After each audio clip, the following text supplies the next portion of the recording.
Почнува уште едно издание на 360 степени на МРТ1. Се наоѓаме пред местото кое пред точно една година ги зави Кочани, но и цела Македонија во тишина и тага. Во пожарот во така нареченото кабаре Пулс згаснаа 63 млади животи. Приказни, планови и соништа што никогаш нема да се остварат. Една година подоцна, кога болката е се уште жива, се сеќаваме на нив, а разговараме и за одговорноста, повредените и обидите да се врати надежта во Кочани. Еве што ќе гледате. Дали имате јасна слика како точно загина вашата ќерка? Се слушнавме со мојата сопруга, она вика брзо качувај се горе, животот на Надица у Божји раци. Докторите немат многу надеж. Ќе има ли правда за трагедијата по 5 отворени предмети? Во однос на тоа кога би можело да се очекува првата пресуда, да речем оптимистично е тоа да биде следната година, меѓутоа тоа е моја прогноза врз основа на досегашната динамика на судење. Како се одбиваат лекувањето и рехабилитацијата на повредените? Кај повеќето на местата на зглобните површини, каде што лузните и поминуваат и преку зглобовите, им се олеснети движењата, ги нема затегањата на кожата. Ке добие ли Кочани спомен обележје за починатите во пожарот? Од наша страна е завршена постапката.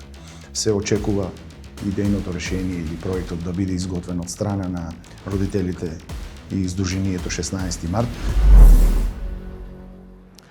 Надица Наунова е името на една од младите жртви на пожарот во Пулс. Нејзиното тело од објектот го извлекле, а потоа и го транспортирале до болницата нејзините родители во надеж дека ќе ја вратат во живот. Денес нивната единствена надеж е дека ќе добијат правда. Александар Димитриевски разговараше со Александар Наунов, татко на починатата Надица, за кобната ноќ, за волјата да се продолжи со животот, но и за борбата и очекувањата на родителите од правосудството и од државата. Господин Александар Наунов, немаше да стоиме овде денеска ако пред точно една година не би се случеше најлошото нешто што може да му се случи на еден родител, да го загуби своето дете.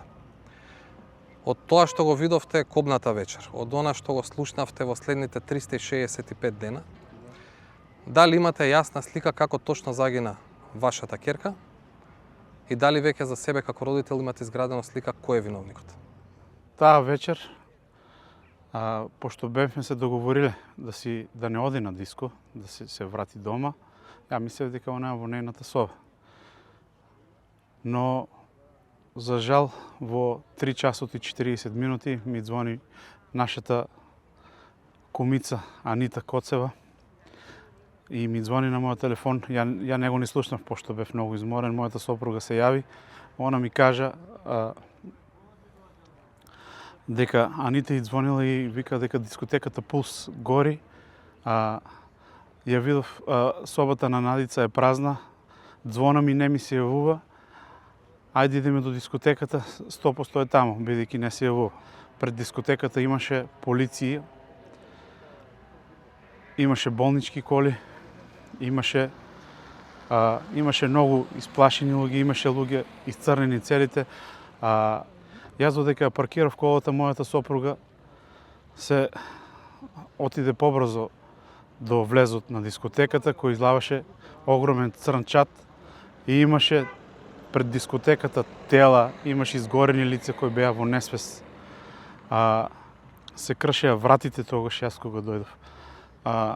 Мојата сопруга е пробала да го крши делот од женското веце, кој што од десната страна е со гипс картон, бидејќи од таму излавале врисоци на деца кои викале помош, дајте ни воздух, немаме воздух. На неа не и дозволиле да влезат, но јас влегов. Мојата Надица беше измеѓу првата врата и она каубојската, целата во розово. Пожарникарите вадеа деца од внатрешниот дел на кај вратите, други луѓе ги изнесуваа надвор. Јас кога зедов мојата ќерка немаше никакви знаци на живот. Она иако беше 51 кило, за мене беше како 200 кило. Не можев да дигнам, ми помогна мојот пријател Милевој Фото Луна. Ја симнавме доле кај мојата сопруга едно дете ми подаде вода за да ја измиеме. Јас се надав дека има шанси да ја освестиме мојата ќерка. Но видовме дека не реагира никако, пулс немаше. Мојата сопруга рече: брзо земај ја колата, секунди се во прашање да ја однесеме во најблиската болница. Јас кога го земав моето возило, чекав на ред за да ја земам мојата ќерка. Но кога искочив од колата, едно другарче, не го знам кој е, сигурно е на мојата ќерка другарче, вика: Надица ја однесеа со друга кола, вика, со неа беше и мајка и вика: може ли, вика, ти да не однесеш нас? Викам: важи, не е проблем. Се слушнавме со мојата сопруга, она вика: брзо качувај се горе, животот на Надица у Божји раци. Докторите немат многу надеж. Ја прашав каде, она рече: во хирургија горе на спратот. Бидејќи знам дека е тоа, веднаш се најдовме, мојата сопруга беше вознемирена, целата се тресеше. Болничарите се и кажале да се трнат од салата, врнале го пулса, ама пак била критична ситуацијата. Почнавме да се молиме, ја и мојата сопруга. Почнавме да се молиме, но од десно, бидејќи беа скалите, имаше многу викотници, многу врскања. Мојата сопруга вика: јас ќе останам тука, помогни ти колку што можеш, бејќи Господ ќе се смилува нашето дете. Така јас кренав на ке степениците, веднаш едно дете кој беше повредено на десната нога и му течеше крв, го однесов со друго дете во интерно, каде што го презема лекарите. Пола саат помагав колку што можев, бев исцрпен целосно, но мислите ми беа кон мојата ќерка горе. Се качив горе, мојата сопруга плачеше и викаше: ја изгубивме нашата Надица. Тај момент како да ми се струши целиот свет. Не верував дека може нешто да се десе на толку интелигентно дете, на толку послушно дете, на таква трагедија на никој не пожелувам. Не дај Боже некој да биде во наша кожа. Тоа е болка неопислива. Веднаш влеговме во собата, гледахме дека на десната рака имаше убуто дигла, беше интубирана и течеше инфузија. Но немаше пулс на срцето. Болничарите не беа околу неа. Не знаевме што се и давале, не знаевме ништо. Они не са ни имале сила да ни кажат дека е почината, но се избегале од соседната врата за да помагат на другите повредени. Значи тоа беше за мене и за сите семејства голем шок, што мислам дека ќе ни е врежено во нашите животи таа кобна ноќ и нема никош да се избрише. Токму поради настаните од таа кобна ноќ, овде во судницата во Идризово се води судски процес, поточно еден од судските процеси за кој што ќе поразговараме малку и подоцна.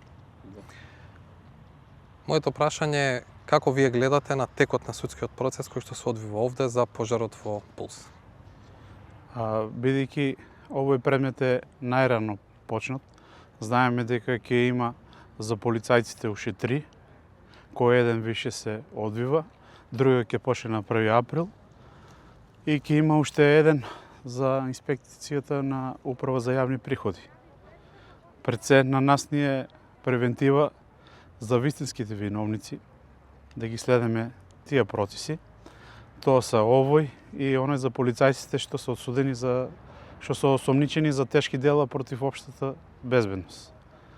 Другите са институционални грешки што ние како родители не можеме ни да си дозволиме ни финансиски, ни имаме толку слободно време за да ги следеме сите 5 судски процеси. Така да ќе бидеме концентрирани кон овој, сега денес што се деси, што е со 35 обвинети и 3 фирми. И оно што е за 13 полицајци што се директно виновни за таа кобна вечер. На овој обвинителен акт, бидејќи пред да почне рочиштето имавме повеќе средби со обвинителите, едно јасно и гласно ќе кажам дека ово масивно убиство дури и малку да се прогласи за тешки дела против општата сигурност. Бидејќи тоа е најтешко дело што може да се пренамене како најтешко дело до 20 години. Обвинителите си ја завршија својата работа. Значи има 200 гига докази со вештачење, со зимање телефони на правите осомничени, со секакви докази кои што ќе се прикажуваат на рочиштата. Ние веруваме во обвинителниот акт и знаеме дека вистинската правда за нашите деца ќе искочи. Ако имаме притисок од некои адвокати, што ги разбираме, они мора да изимат парите на ни, но они не можат никош да ги обвинат нивните клиенти. Ние сме свесни за тоа. На нас прво ни беше криво зашто да имаше адвокати откочени, за тоа што тие што ги бранат се ни наши најдобри пријатели. Со ни сме делиле и лошо, и јарно, и сме израснале со нив, дел од нив. Бидејќи они беа и на гробишта, ја знаеа нашата мака, за не знам како се нафатиле тоа да го прават, пошто има адвокати и од други градови. Ние никош не сме биле против обвинетите да имат адвокати. Значи, ако немат адвокати, нема ни да биде ни судскиот процес, нема да се одвива. Но од градот ни беше криво, но мораме да продолжиме со нашата болка. Мораме да ги трпаме како лажат, бидејќи они имат право да лажат. Они имат се, само ние ќе ја чекаме правдината за нашите деца. Дел од експертската јавност и досега излегуваше, да кажем, и со критики кон стратегијата која што одбра јавното обвинителство, а тоа е да се гони голема група на луѓе во еден предмет за исто кривично дело, нели, за иста последица. Моето прашање било како вие гледате и на стратегијата на обвинителството, но од друга страна и на критиките кон таа стратегија на обвинителството. Како што реков, јас имам поверение, бидејќи јавувањето на воведните говори на обвинителот убаво кажа дека од 2012 сите институции не се презеле работата, него секој од одговорните, наместо кои заврши мандатот да пресечат и да речат чекај, правило се неправилна. Имало е неправилности, ние ќе продолжиме правилно. Значи тука е бил Синџиро толку цврсто врзан да ни еден од 2012 до 2025 не го е пресечел, за да речат обвинителите чека, ние ќе почнеме од, да речем, од бившиот градоначалник, па нагоре, бидејќи бившиот градоначалник го пресекол Синџирот и од тамо да продолжа. Значи сите се работеле корумпирано, значи не са ни виделе како работи тај локал, бидејќи уште нема пренамена. Вие знаете дека дискотеката е била без пренамена на локало, уште е работила за салон за теписи. Значи како може дискотека да работи или ноќен клуб, како што го викат, не е битно, да му издадат лиценца за салон за теписи. Значи тука никој не е одговарал, тука само некој ставал пари у џепо и само подпишувал или е бланко давал подписи. Наунов говорите од лично имено, говорите од име на председател на Сдруженијето 16 март од Кочани, каде што членуваат поголем дел од семејствата кои што загубија член во пожарот во Пулс. Би сакал да ве прашам како и лично, но и како председател на Сдруженијето гледате на минатогодишните ветувања за брза и за ефикасна правда за овој случај, но и за ветувањата за рестартирање или ресетирање на системот за вакво нешто да не се повтори. Вака, ние како Сдружение имаме сите истата тежина. Значи ние како фамилија формално мора да имаме председател, но сите си ја водеме Сите си го водиме здружението како една фамилија. Значи имаме позитивно, мислам, сите имаме исто мислење, сите сме со иста цел за вистинска правда на децата, а распределени сме на колку можеме начини за да се олеснеме работата и како здружение на граѓани 16 март Кочани, нашата порака на маршовите е секогаш никогаш да не се повтори. Никој да не го помине тоа, ние што го поминуваме сега. Викат, најтешка казна е на родителот да си го изгуби своето дете. Ова здружение е направено за правда на децата, кој за жал не требаше никогаш да се направи, не требаше никогаш да постои ако е функционирал системот. Моето дете требаше сега да оди на школа, нивните идеи да си ги и соништа оствари, но за жал ние ќе го продолжиме нивниот пат кон вистинската правда. Другото прашање што беше? Дали сте задоволни, односно, дали сметате дека се исполнуваат ветувањата за брза и ефикасна правда и ветувањата за ресетирање на системот, односно засилени контроли кои што ќе уредат оваа материја за да не се повтори? Бидејќи континуирано се гледаме по 6 рочишта кои траат по 5-6 часа месечно, а по 5-6 часа на рочиште, мислам дека ќе се побрзо мислам дека побрзо правдата ќе скочи на виделина, бидејќи од 218 сведока се симна на 38, сега знаеме дека ќе бидат уште помалку, пошто како што знаеме, доказниот материјал го имаме. Значи знаеме како е. Доказниот материјал е подобар и потврсто, бидејќи тоа се директни комуникации со обвинетите. И мислам дека побрзо ќе се заврши. Сега испитувањето со сведоците знаеме дека оде побрзо. Они имат разработено шема сите, пошто знам дека имат и Вибер група обвинетите. Целта е на ние да удоговлекуваат работата, али после кој ќе почнат доказите нема ни приговор, нема ни ирелевантно, што викат, немам појма тама тоа. Вистинските докази енос доваѓат и јас мислам дека правдата ќе биде најбрзо постигната во што може брз рок. Дали сте задоволни од поддршката која што имате од државата? Од државата немаме ништо поддршка. Значи, имаме ни официјални документи, бидејќи здружението на тоа работи, а ние немаме никаква помош од државата. Ние имаме помош само од народот. Што барате и што очекувате од државата, мислам? Од државата бараме емпатија малку, да се сочувствува со нас, бидејќи ние не сме ни 30% од тоа што бевме. Ние не можеме ни да работиме, не можеме ни да функционираме. Значи јас одам на работа како да ми помине денот. Не беше она, како да ви кажам, мојата емоција, моето рекламирање на мојата пицерија, јас сам си ја рекламирав. Ние бевме кон секој муштирија 24 часа присутни за да угодиме на се. Но ова ни се сруши, но ова ни ги сруши соништата и на мојата фамилија и на сите фамилии што се засегнати во оваа трагедија.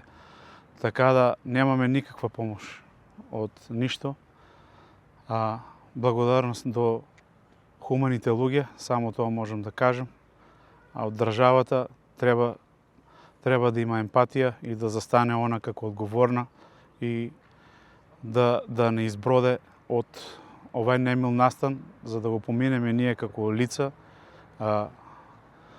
побезболно, со психолошка поддршка, со секаква поддршка. Значи, они како сакат да стават оваа ситуација под тепих, како они викат баш сега ли на мене можеше да се деси.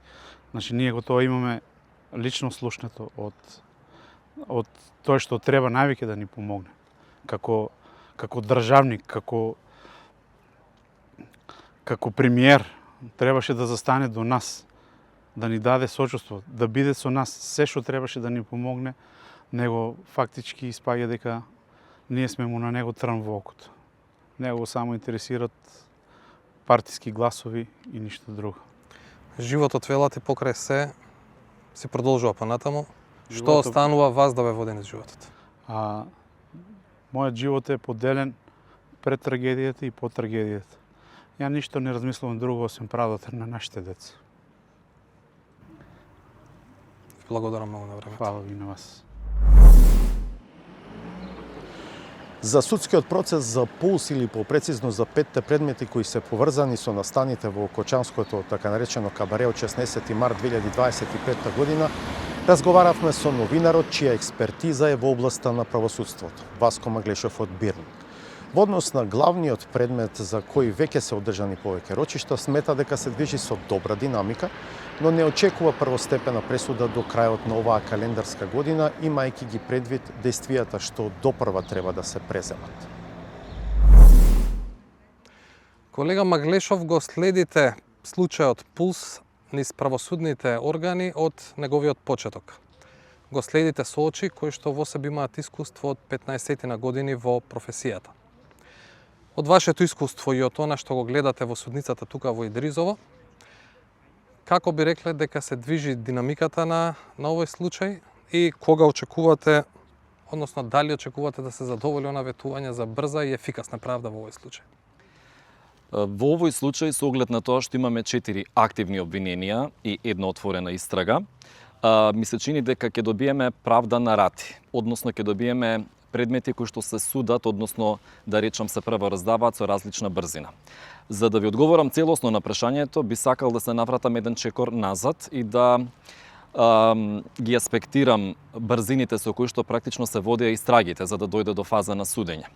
Овој голем предмет, кој што се суди овде во судницата во Идризово со 35 обвинети, уште 3 фирми, се водеше, односно истрагата таму заврши за неполни 3 месеци, го водеа 13 обвинители. Предметите кои што се однесуваат за обвинетите полицајци, таму имаме 3 обвиненија, ги работеше само една обвинителка и таму истрагите траја вкупно 10,5 месеци. Да ве потсетам дека имаме една активна истрага која што се води во Кочанското обвинителство за даночните инспектори, која што беше отворена дури во ноември минатата година и до денеска немаме информација што се случува со неа.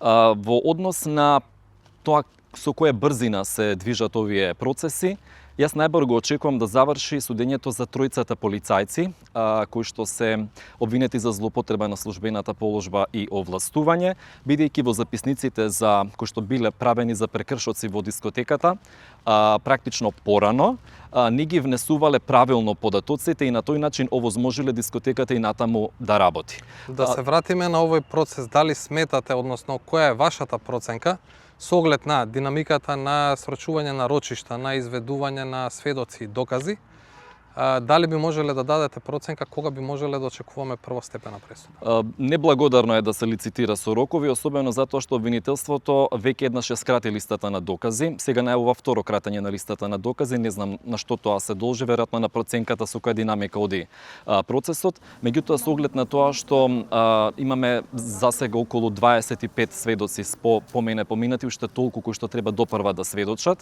Овде ги ставам и сведоците на одбраната кои што воопшто не стигнале, да речам, на дневен ред да почнат да сведочат и секако вештачињата и така натаму.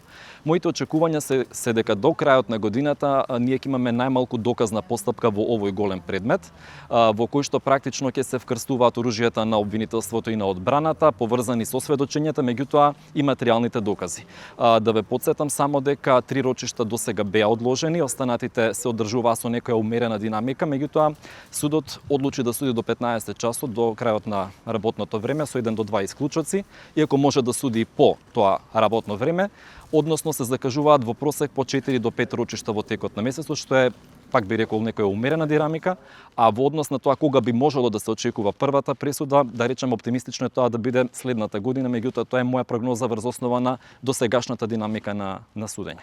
Земјава има неколку искуства со вакви мега предмети. Се разбира, ниту еден не може ни приближно да се спореди според последиците кои што се во него.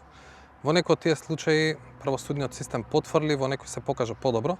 Во таа смисла, дали би можеле да направите споредба како се одвива овој мега предмет споредено со други мега предмети од минатото, меѓу кои што можеме да ги спомнеме диво населје, може да го спомнеме Змис колко, секој се разбира со различни исходи и динамики. Мојот впечаток е дека овој процес ќе се одвива малку побрзо од останатите, да речам, мега процеси кои што и се познати на јавноста, поради огромното медиумско внимание, секако огромниот број на жртви и напорите кои што ги вложуваат, особено и странките, за тоа да се одвива побрзо. Станува збор за предмет во кој што имаме повеќе аспекти, меѓутоа, за да ви одговорам на прашањето, би сакал да посочам дека така е конструирана теоријата на случајот во овој предмет, што практично е доста комплексен на ниво на некаква правна теорија, не толку во делот на можеби изведувањето на доказите.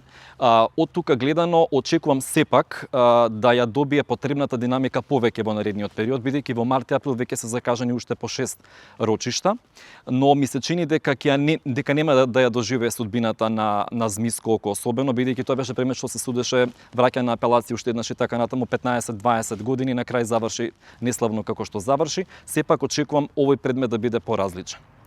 Самите ја споменавте стратегијата на обвинителството.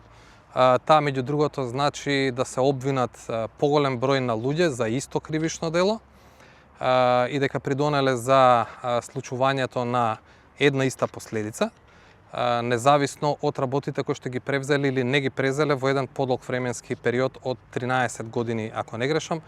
Во таа смисла, како вие лично цените дека моди на обвинителството во докажувањето на својата теорија на случај, односно на опишување на тој каузалитет кој што се обидува да го докаже меѓу сите обвинети? Моето долгогодишно правосудно наблюдување, барем од она што јас го знам и го познавам, и се разбира контактите што ги имам и со професори по право и така натаму, ми укажува на фактот дека обвинителството излезе со една многу растеглива теорија на случај, која што многу тешко ќе ја докаже во суд, особено во делот не со прво обвинетите, туку со оние да речам кои што се малку погоре на листата на обвинети, тоа се првенствено функционерите од Министерството за економија, пазарниот инспекторат и така натаму.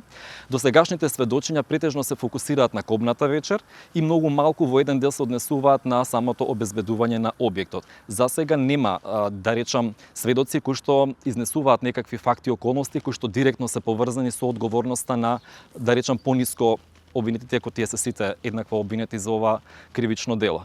Ми се чини дека обвинителството требаше сепак да отиде со друга една теорија на случај, можеби ако имаше застареност на кривичното гонење за дел од обвинетите, тоа да го констатира и да се гонат оние обвинети кои што реално имаат некаква директна инволвираност, односно одговорност за кобната вечер. На тој начин процесот ќе завршеше побрзо, ќе имаше, се разбира, една побрза судска постапка која што во крајна линија ја очекуваат и семејствата на жртвите, меѓутоа и сите граѓани на државата.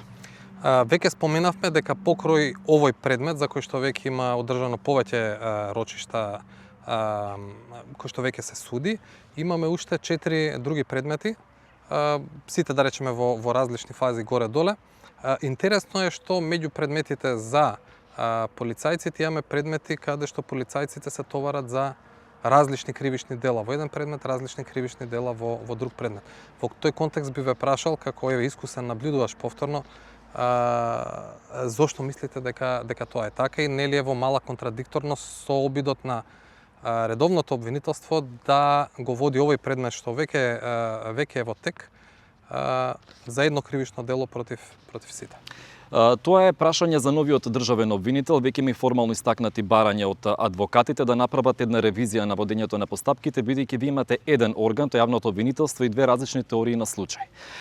Она што јас сметам и сум убеден во таа теорија е дека обвинителството за организиран криминал одигра многу помудро и направи 3 различни обвиненија, бидејќи оцени на пример дека согласноста за давањето паркинг, односно дали требало да имаат 20 места биле пополнети или не е директно поврзана со настанувањето на пожарот. И токму затоа обвинителството одлучи тие обвинети полицајци да ги гони за злоупотреба на службената положба и овластување, а да не ги гони како директни причинители за таа тешка последица која што се случи практично на 16 март. Од тука сметам дека теоријата на обвинителството за гонење организиран криминал и корупција, во која што имаме 3 постапки, 3 обвиненија, е различна и во таа смисла оправдана. И јас очекувам дека можеби правда побрзо ќе добиеме за полицајците кои што се обвинети во овие предмети, отколку за овој предмет каде што се обвинети 35 луѓе. Ви благодарам многу на време. Ви благодарам. Во пожарот во Пулс најмногу изгубија семејствата чии блиски загинаа пред точно една година. Но трагедијата неповратно го смени животот и на голем број од околу 200 повредени. Нашиот следен соговорник во емисијата Владко Грозданов е татко на млада девојка која беше тешко повредена кобната ноќ. Во исто време, тој е човекот што како кандидат на ВМРО ДПМН е доби поддршка од кочанчани на изборите за градоначалник одржани половина година по трагедијата. Поделени се чувствата. Од една страна точно што се однесува до повредите, но не е само моето дете. Во Кочани се повредени 200 деца. Но друг е фактот каде имаме и голем број на починати, 63, која е една катастрофална бројка за едно место како Кочани. Сепак ние, родителите на повредените кои го преживеа овој настан, сме многу благодарни на сите институции, чинители, сите кои помогнаа во тој момент. Вашето Сите дете беше транспортирано да се лекува надвор, бидејќи имаше сериозни повреди, така? Так.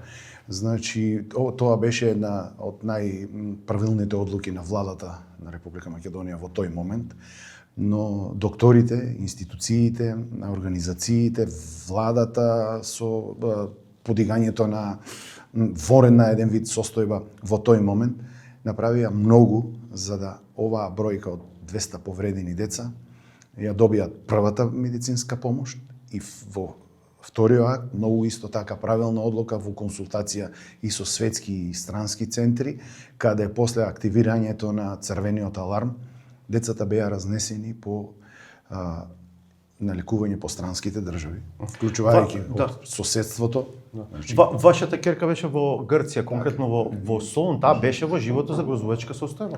Да, значи ние, како да кажам, во тој момент многу беа деца во живото загрозувачка состојба.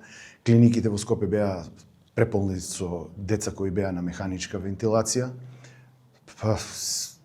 Да, беше во живото загрозувачка состојба и долго време Какво е вашето искуство од престојот во Солун? Можам да кажам едно прекрасно искуство, еден топол прием, една пожртвуваност, една што не се опишува со зборови посветеност на лекарите, кои ги даваа надчовечките напори за да успеат да спасат било што, да зачуват максимум што можат од повредите, да ги одржат децата пред се во живот. Многу, немам зборови со кои можам да го опишам. Да, вашата ќерка ја доби првата битка, сега во каква состојба е? Во добра состојба сме во моментот, психички сме. Има потреба од лекување? Ке имаме потреба од лекување, но штом сме живи, ке го најдеме патот во текот на животот. Ке направиме се и нема да се предадеме. Какви се вашите искуства со Кочанската болница, бидејќи сепак сте доктор вие, гинеколог, претходно и сте работеле. Тука на функцијата градоначалник дојдовте од една приватна болница во Скопје. Има ли капацитет Кочанската болница сега да им ја пружа негата што им е потребна на повредени? За постсанационите потреби во моментот се трудат лекарите во Кочанската болница да направат се, но во моментот немаме некои ситуации каде имаме отворени рани или било што, децата се веќе со затворени рани, ги прават неопходните превраски, ги прават третманите што се за лузните, кортикотерапија, лазер терапија, PRP. И тоа може да се изведува овде? Тоа може да се изведува овде во Кочанската болница. Од претходно бев критичар на функцијата на Кочанската болница и тоа не го кријам, бидејќи не беше тоа што се очекуваше. Но за овој момент, после пожарот, не би критикувал ништо, бидејќи голема е бројката која и требаше помош за да понатаму се стабилизира ситуацијата. Може би после една година веќе, кога ќе намали бројката на повредени деца, пак ќе бидам критичар во смисол дека стварно треба нешто повеќе да се направи во Кочанската болница. Во изминатите месеци општина Кочани одобри проект за изградба на меморијално обележје, патека на бесконечноста за 63 ангели, така се вика проектот, така треба да се вика и меморијалното обележје.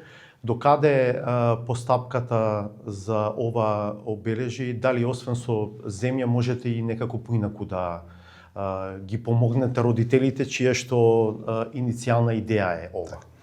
Јас, што се однесува институционално, и ветив на родителите дека максимално брзо ќе ја спроведеме постапката. Од наша страна е завршена постапката. Се очекува идејното решение или проектот да биде изготвен од страна на родителите и Сдруженијето 16 март. Како ќе одлучат тие да изгледа просторот, така ќе биде уреден. Ние во програмата за 2026 немавме предвидено средства за финансиска поддршка на изградбата на меморијалниот центар, но до сега и не сме дошле до разговор со Сдруженијето дали би побарале од нас некаква помош. Во случај да побарат, ќе ги ставиме сите можни капацитети се што можеме да помогнеме. Тие си имат свое здружение, финансии, претпоставувам веќе дека си имат обезбедено и се надевам дека во најбрз можен рок ќе се отпочне со работа и сакам тие луѓе да го добијат тоа што го барат. Го спомнавте Сдруженијето, какви ви се релациите со нив, бидејќи тие од време на време изразуваат одредено незадоволство од односот на државните институции? Во моментот со нив имаме прекрасни односи. Јас сум човек што пред се во првите денови ги повика, ги слушав сите нивни барања, не стануваше збор за било какви захтеви, се што ми е побарано во дел на ситни работи кои што може да се извршуваат и кои што може да се во локалната самоуправа и под ингеренција на градоначалникот, се ми е реализирано во тој однос. Во моментот имаме и заедничка соработка со нив, планираме заеднички настани и така. Реков, една од вашите мисии е да вратите надежта во општината. Што правите на тој план? Еве, што направивте до сега? Што планирате во иднина да правите? Многу имаме направено до сега, многу планираме и за понатаму. Значи, пред се болката и бесот и револтот мора да го смириме. Мора апатијата која не беше зафатила од кога се вративме сите од центрите каде што се лекувавме. Кај родителите на починатите болката е се уште голема, не знам то во животот кога и ќе помине, дали воопште еден родител што има изгубено дете ќе му значи некогаш нешто, но сепак во тој дел каде што сум се веќе нафатил на оваа работа, права многу проекти до сега се реализирани и многу проекти почнуваме да ги реализираме. Може да именувате дел од тоа?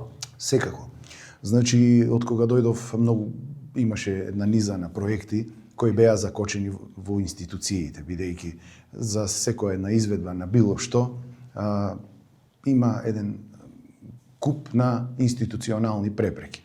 Сите тие препреки, благодарение на поддршката која имам од владата на Република Македонија и можеби самиот момент кога ќе се појавам откочени, а за сите верувајте дека само одам по министерствата и со мојот тим овде од општината да ги откочиме капиталните проекти, еве би ги набројал што до сега имаме направено. Значи, прво започнавме со изведба на еден источен булевар, влез од источната страна на Кочани, кој беше речиси руиниран и од самата од Југославија, немаме ништо направено во тој дел. Започнавме каде и да е за 3 до 4 недели треба да поставиме камен темелник на старечкиот дом. 3 капитални проекти исто така влеснат во на Кочани од јужната страна каде би се поврзале со експресниот пат Штип Делчево. Еден потисен цевковод, мост на Кочанска река. Имам изготвено решенија за платформи во централното градско подржје каде би го регулирале сообраќајниот метеж. Започнав не градежни активности, туку уредување на дворот во Кочанската болница. Веќе може да се види и на веб страната на општина Кочани дека една вегетација која не беше допрена со години, веќе ја исчистивме. Планираме нов базен, еден од помодерните, кој би бил за ватерполо, кој би бил за надпревари во пливање, каде ќе има и скокалници.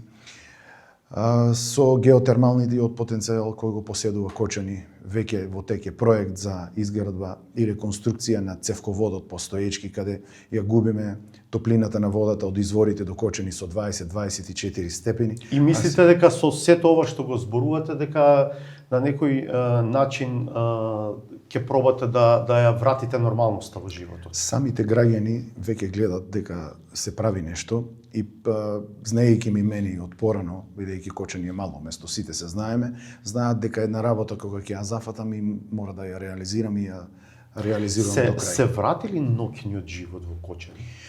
Верувајте, се уште не е вратен, но оној дел до 1 часот, нели, без дискотеки, мислам дека полека функционира. Животот мора да продолжи, младите мора да се вратат таму кај што и е местото, каде во училишта. Тие барови, кафе барови што работат, сите ги исполнуваат сега законските услови? Тие кафе барови да ги исполнуваат, бидејќи приоритет на нас ни беше безбедноста. Имаме направено контроли во сите локали во Кочани.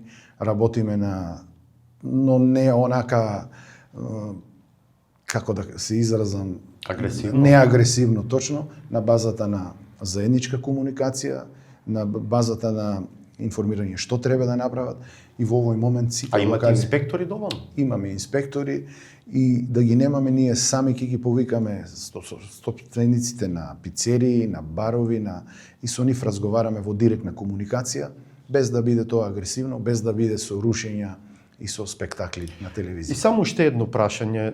Имаше едно ветување за дополнителни 100 милиони евра за инвестиции за општина Кочани. Првично дојде од премиерот. Тој зборуваше дека тоа треба да се реализира во соработка со меѓународни партнери, пред се со Европската унија. Има ли некакво поместување во тој дел? Така, на таа основа и ние ги чекаме како општина и тоа ни е главното прашање од сите во градот и од сите медиуми. На тоа прашање имав разговарано и со премиерот, разговаравме пред некој ден и со евроамбасадорот Михалис Рокас. Знаеме како течат процедурите да се добијат средства од Европската унија. И во моментот премиерот исто така е доста заложен за тој процес. Тој процес е во тек, но за секоја таква една реализација во Европската унија постојат соодветни критериуми кои треба да се исполнуваат. Ние на општинско ниво работиме се за да ги исполниме тие критериуми. Имаме потврда и од евроамбасадорот дека и на владино ниво и за многу брзо очекуваме дека треба да се реализират или да почнат да се реализират тој проект, нели, Кочани 2026-2030, барем да почнат да се реализират дел од проектите, а ние сме должни да најдеме каде да ги реализираме парите. Благодарам за овој разговор. Благодарам и на вас. Институцијата која е првата адреса за лекување и рехабилитација на повредените што имаат потреба од медицинска грижа е Кочанската болница. Со неа раководи Катарина Мирчовска, која беше поставена на позицијата неколку месеци по пожарот. Со неа разговарав за состојбата на повредените една година по пожарот, за ресурсите со кои располагаат и болницата и државата, како и за иднината на пациентите кои беа најтешко повредени. Директорке Мирчовска, благодарам за овој разговор. Го почнуваме веднаш по ваша интервенција на еден од повредените во пожарот во Кочани, за каков тип на третман станува збор? Конкретно во нашата установа остана да се обавуваат третманите со апликација на кортикостероидна терапија во самите лузни, во оние лузни кои што се над нивото на кожата, тврди, поцрвени од остатокот од кожата, името им е хипертрофични и келоидни лузни. Значи, остана да се обавуваат во Кочанската болница, дел се обавуваат и на клиниката за пластична хирургија, бидејќи дел од повредените ни се вратени на студии, на работните места и исто така дел од повредените ги обавуваат тие третмани во хируршката клиника на Светина Мохридски. Значи, сега дојдовте од таков еден третман. Тој е рутински или има одредени ризици, траума за пациентите? Па видете, во однос на има минорни компликации, тоа зависат од начинот на аплицирање и од количината на аплициран лек, меѓутоа до сега да кажам не ни се случиле такви компликации, бидејќи исклучиво се аплицираат во тие тврди дебели лузни надниво на кожа што се. И има ефект од тоа? Има ефект. Да, Видлив? повредените си го видоа и самите ефектот и они обично знаат и да потсетат. Обично тоа го се прави еднаш месечно. И обично знаат да потсетат докторке кога ќе го правиме, кога ќе не потскате кортико, значи така и веќе си го навикнаа како третман. И знаат да потсетат бидејќи ги видоа бенефитите. Значи кај повеќето на местата на зглобните површини, каде што лузните и поминуваат и преку зглобовите, им се олеснети движењата, ги нема затегањата на кожата, посебно и во делот околу рачните зглобови, лактите, прстенцата, значи си ги видоа сами бенефитите, лузните им се побели, помеки, полесни им се за третман на физиотерапевтите. Да може ли да ни кажете грубо бројки, колкав број на пациенти од повредените во пожарот во Кочани има Кочанската болница?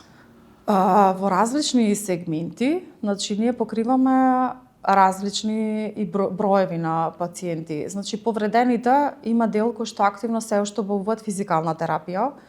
Тоа се отприлика 20 активно што обуват физикалната терапија и дел кои што веќе правеле пауза од физикалната кои што почнуваат пак да се враќаат на физикална терапија.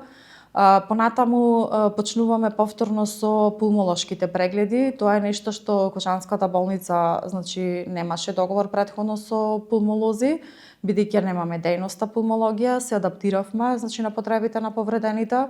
Се донесе апарат за спирометрија, гасни анализи, значи и тие прегледи, контролни прегледи, значи се обавуваат исто во Кочанската болница. Минатата година соработката беше со Градската општа болница 8 септември. Годинава таа соработка се проширува и на клиниката за пулмологија. Имаме одлична соработка и со пулмолозите од двете институции.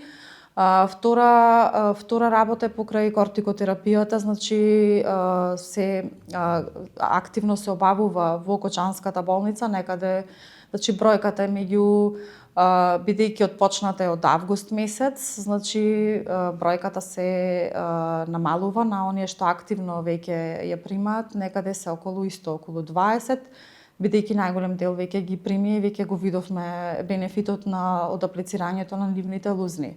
Исто морам да напоменам, во текот на минатата година, кај голем дел од нив се аплицираше и PRP третман, кој што беше во соработка со клиниката за пластична хирургија и Универзитетската клиника за хируршки болести. Тоа е плазма вогата со тромбоцити, која што се зема од самиот пациент, се центрифугира и оној што е прозирен дел, да речам, после центрифугирање, се аплицира во предел на лузните. Тоа го правеа од колегите од пластична хирургија, специјалисти по пластична хирургија, исто се обавуваше во најголем дел во Кочанската болница. Така да сите тие третмани, значи ги донесовме тука на барање и на потреби заради тоа што тие не треба да се изложуваат на сонце. И наједноставно беше да им се направи, да им се адаптира во местото на живење. Има ли пациенти на кои што дополнително им се потребни покомплицирани интервенции кои што не може да се изведат овде? Секако приоритет за првична корекција би имале оние пациенти каде што е нарушена функционалност. Што значи тоа? Тоа значи кај сите оние каде што имаат проблеми некакви во движењата на зглобовите. Има многу такви? Па такви нема многу, бидејќи физикалната терапија се обавува во континуитет подолго време, нешто што исто е ново, значи покрај после ваков тип на повреди и изгореници, значи толку долго да се обавува физикална терапија, различни активности на физикална терапија и третмани и кај многу голем дел, бидејќи заради тие промени во пристапот на физикалната терапија не се дозволи да настанат контрактури, односно ограничувања во движењата на зглобовите. Раната физикална терапија, значи на многу од нив им помогна да се побрзо да се активираат зглобовите, бидејќи сите, најголем дел од нив, Значи имаат изгореници од 2-3 степен на дланките, подлактиците, надлактиците и се фатени зглобовите рачните, лактите и зглобовите на шаките. И од таа причина, значи, се направи адаптација, нели после она едукација која што беше во соработка со Светската здравствена организација, Министерство за здравство, каде што ни беше доведен тим од Обединетото кралство, едукација која што се направи на специјалисти по пластична хирургија, на физијатри, би опфатени повеќе здравствени институции. Лично јас ја поминав таа обука, значи ни беше објаснето не само од хируршки домен, како да спречуваме инфекции помеѓу нив, туку буквално ни беа сите активности кои што треба да ги правиме во смисла на позиционирање на зглобовите, за да не се дозволи настанување на тешки компликации, рани масажи, како правилно се масираат. Понатаму следеше компресивната облека, значи морам да спомнам компресивната облека, бидејќи сето тоа е на медицина базирана на докази. Сите третмани што се направија кај нив во смисла на третман на лузните, значи беа на база на медицина базирана на докази. Компресивната облека, значи кога се стапи во контакт со представништвото на германски производител во Софија, значи на Радо дојде, значи на нивна Рада Волја дојде во Кочани и првично беа на 58 или 59 са точната бројка, бидејќи беше во јуни месец, значи првиот пар на компресивна, значи мерките им се направија во Кочанската болница во присуство на двајца стручни лица од Германија и неколку од представништвото од Софија. Што е со прашањето за партиципацијата на повредените кога ги добиваат медицинските услуги? Повредените се ослободени од партиципација, значи да нема забуна во јавноста. Се појави таква, да. Сега вака да мислам, во Кочанската болница, значи од почетокот на инцидентот, значи до ден денешен, повредените не платиле никаква партиципација, значи ние ги знаеме тука кои се. Меѓутоа, заради тоа што и претходната година повредените беа ослободени од партиципација, меѓутоа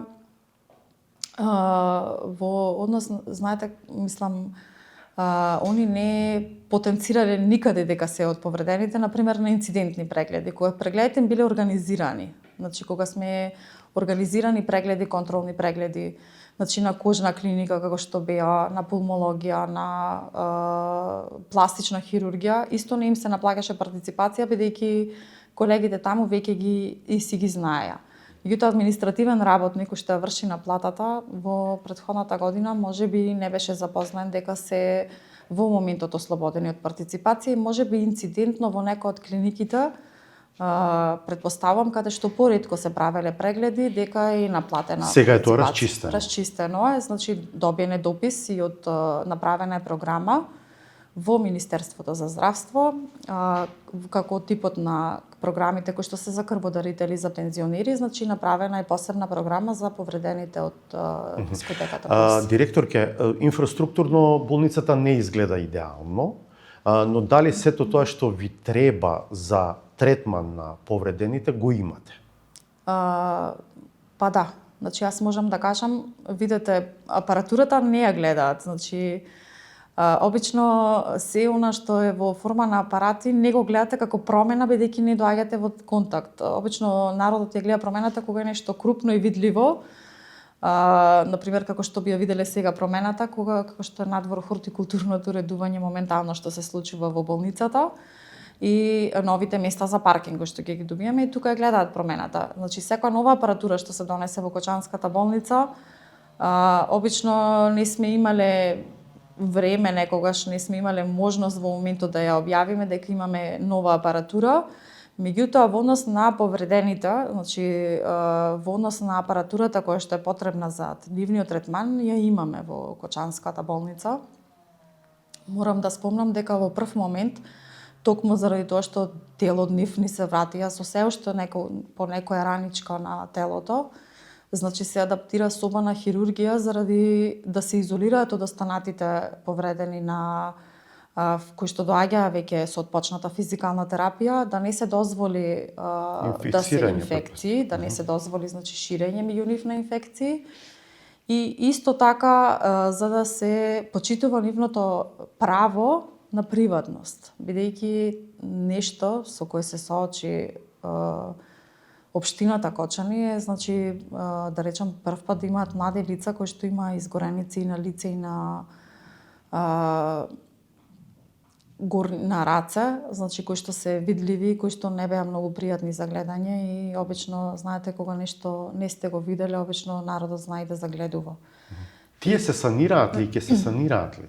Тие лузни, да речеме, видливите?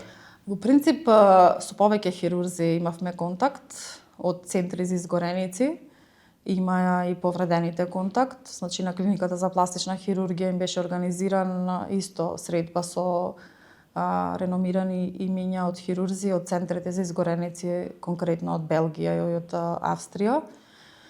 И морам да кажам дека колегата беше така им го донесе едноставно за да може да го разберат дека треба време. За тие лузни треба време. Значи знам дека се млади лица, знам дека сакаат и побрзо да видат резултати, меѓутоа за нивните лузни треба и некојаш и време. Значи да почекаме да видиме за некои, значи, работи каде што нема чекање или активно се работи на лузните, меѓутоа за повеќето треба време. Со тек на време и самите гледаат дека има разлика во она какви биле, какви беа во текот на летото и какви се сега. Значи... Да. На 16 март 2025 година, вие каде бевте? Јас бев во својот дом. Ве повикаа да дојдете? Бев повикана. Како ќе памтите таа вечер? Па не е многу пријатно за паметење. Значи, тоа е нешто што не можете да го заборавите. Значи, секое потсетување, значи, ви предизвикува непријатни чувства. Јас знам да речам дека персоналот во Кочанската болница таа вечер, значи, ги виде сите, и починатите, и живите, и сите. И болката на родителите во најголем дел, значи дел од колегите во скопските болници, значи ги збринија повредените. Јас сум благодарна, нели, цел персонал е благодарен, општината е благодарна. Меѓутоа, она болка на починатите млади лица, значи да речам не ја доживеа на колегите во Скопје да ги видат. Мислите дека добро одговори Кочанската болница таа вечер? Па спрема капацитетот на персоналот и можностите, да.